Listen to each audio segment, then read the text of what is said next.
Hey guys, my name is Matsumo, and welcome to another episode of Sunday Mailbox. This is a video series where you, the viewer, can submit your gaming-related questions, and then I will give my humble opinion on them. To get the formalities out of the way real quick, if you would like to submit your own question that could be featured in an upcoming episode, you can do so by leaving a comment down below, or by sending me a Facebook and Twitter message. The first question for the day comes from Matt, and it is, how do you feel about being able to change the barrel on your shotguns in Rainbow Six Siege? I know like in Battlefield, you can change the choke on your guns to make the spread wider, tighter, and so on. What if you got a tighter spread, it did more damage at a distance but not up close? I feel like shotguns just don't have a lot of customization.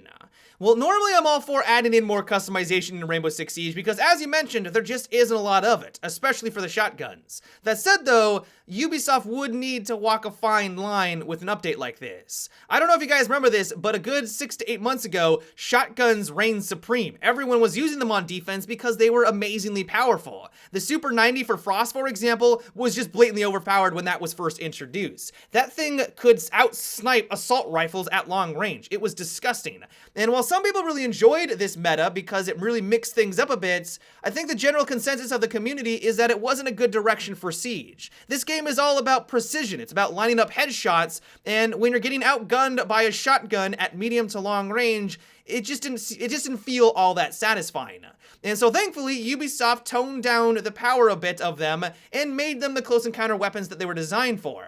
And so the word that I have with your suggestion is that by adding in this customization, we run the risk of letting shotguns excel at long range, which I just don't think is a good thing for Rainbow Six Siege. And while I know in real life, realistically, shotgun pellets don't just all of a sudden disappear at 20 meters out. Like, I fully understand that, but from a game balance perspective, it's okay to have classes of weapons that excel at different ranges. Shotgun for extreme up close combat, of course you're going to want your SMGs and carbines at medium and up close, and then assault rifles are going to excel at long range. It's okay to have that cookie cutter kind of balance, and I think that's a good thing for Rainbow Six Siege in general. And so all in all, I don't know if I'm 100% on board with this idea. I think that shotguns are good right now, and while yes, it would be nice to have a little bit more customization added onto them because you are right, there's not really a whole lot of options, I do not want them to add in more customization just for the sake of doing it. If it makes sense and it would make the class of weapons a little bit more interesting and you could have more options, that's fine,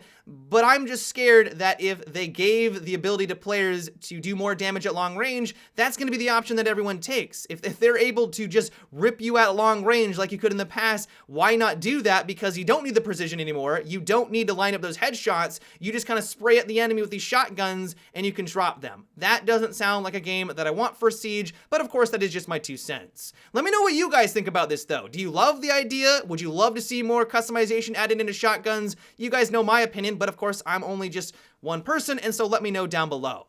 The next question is, I was just curious as to where you see Battlefield 1 moving. Do you think that they'll make the necessary changes to keep the community interested, or do you believe it will be another Battlefield Hardline? Well, it's definitely not going to be another Battlefield Hardline. I looked just the other day at, I think, what, 400,000 people were playing concurrently over all the platforms. That's a lot of people playing Battlefield 1. This game is going to have a lot of staying power. A lot of people are still interested in it. But you are right. I have noticed with my friends and people that I talk to that interest is starting to wane.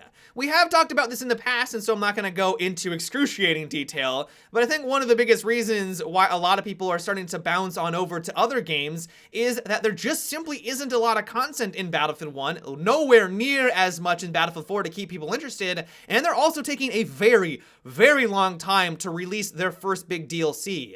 It's going to take them 5 to 6 months, almost half a year, for that big first DLC to drop.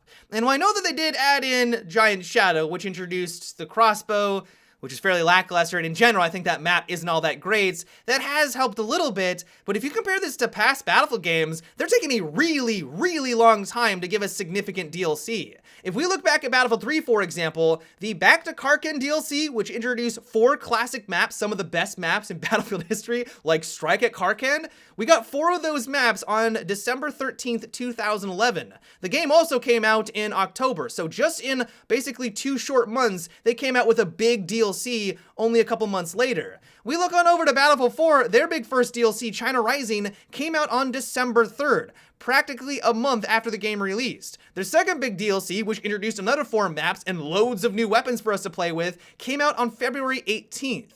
Battlefield 4 had 2 big DLC, so 8 new maps, loads of new weapons, 2 of them, even before we get a single big DLC for Battlefield 1.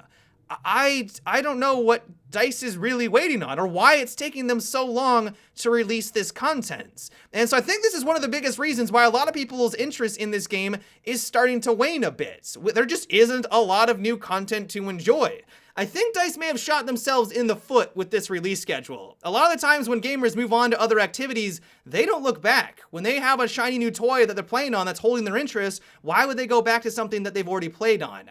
And so it's going to be really interesting to see how things progress in the next couple of months. It's not going to be a hard line, let's be honest. Battlefield 1 is way more successful than that. It's doing fine. It's got a lot of player base, a very healthy player base. But I just find it very baffling that they're taking this long to release more content that consumers are desiring. I'm not saying that DICE should release rush content, because that's not what we want. If it's not ready, it's not ready, but it just seems very odd that it is taking them this long to release more DLC. The next question comes from Thomas, and it is, what do you think about the idea of using a drone to destroy a Kapkan trap? Simply jump at the laser and set off the trap. This would detonate the trap, destroy the drone, and any nearby defenders that would hear the explosion. If necessary, add another trap to Kapkan Arsenal for balance purposes. I don't know why this question comes up as much as I do, but when you actually think about it for a second, this would be horrible for Kapkan. Not just because his traps would be non-existent, but also because he would die constantly to his traps. All you would need to do on offense is wait for the Kapkan to mosey on over to a door, and as soon as he places his trap down, have the drone jump through the wire and get the kill. He's right there. You don't have to wait for an enemy to walk on by. He's literally placing the trap down. As that wire is set, jump on through and you're gonna see that fireball explosion. I know that it sounds interesting in a game sense, where if you want to get rid of them and you don't want to leave yourself exposed because the enemy's around, it would be cool to be able to use your drone to set them off in the middle of a round. And so while I do understand where you're coming from, do we honestly need another way of dealing with Kapkan? His traps are already very obvious. I mean, how often do you die to a Kapkan trap in Rainbow Six Siege? It's probably not very often. Kapkan has a fairly low pick rate right now compared to the other operators, and does he honestly need another nerf? And this would be a gigantic nerf. This would be so far in the opposite end of the spectrum. If you could get kills by setting off his own traps, that would be a nightmare for the defending team. And so I'm gonna go with a pretty big no. I know where you're coming from, I understand why you would want this, but I just don't think that it's necessary, and it would just cause Kapkan's pick rate to plummet even more. The next question comes from Arthur, and it is, how would you feel about universal or at least semi-universal guns in Rainbow Six Siege? They wouldn't be overpowered, but at the same time, they wouldn't be totally lackluster. So balanced. They could be an alternative for people that likes an operator but doesn't go along with its guns. I don't know about this one. One of the reasons why I love Rainbow Six Siege is that all the classes feel unique and different from all the others. Not just because of the gadgets that they use, I mean that's the biggest reason, but also because of the weapons that they have at their disposal. You choose a class because of the weapons that they use. One of the biggest reasons why people play as Jaeger is because his gun hits incredibly hard. A lot of people like to play as Twitch because she has the fastest RPM gun in the game. Her assault rifle rips through the enemy. As soon as you bring in universal guns that everyone can use, I'm assuming, well, maybe just on offense, and they got universal guns for defense as well, that starts to muddy the water. And while it's not a horrible idea, like I don't think it would ruin the game by any stretch of the imagination, I like the idea of having operators that have their own identity. As you said in your description, you don't want it to be overpowered or lackluster, so you want them to be balanced, you want them to be competitive, and if they are competitive and people start to get comfortable with them, I would hate if everyone just started to use these universal guns because they know that they're consistent, they know they can use them on all the classes, they can just learn the ins and outs of these particular guns and absolutely master them, and I just don't know if that's something that we want. And while I know that there are guns that do cross-pollinates, we've got the L85, for example, you can use that on both Sledge and Thatcher, I just think that having distinct weapons for each class is a good thing.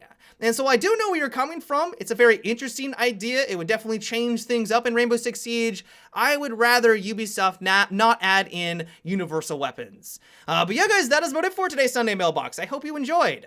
Let me know what you thought about what we discussed in today's video. Do you like the idea of having universal guns added into Siege? Would you like shotguns to have more customization? Let me know down below. As always, if you would like to submit your own question for an upcoming episode, you can do so by leaving a comment down below as well, or by sending me a Facebook and Twitter message. But until tomorrow, guys, have a good one and take it easy.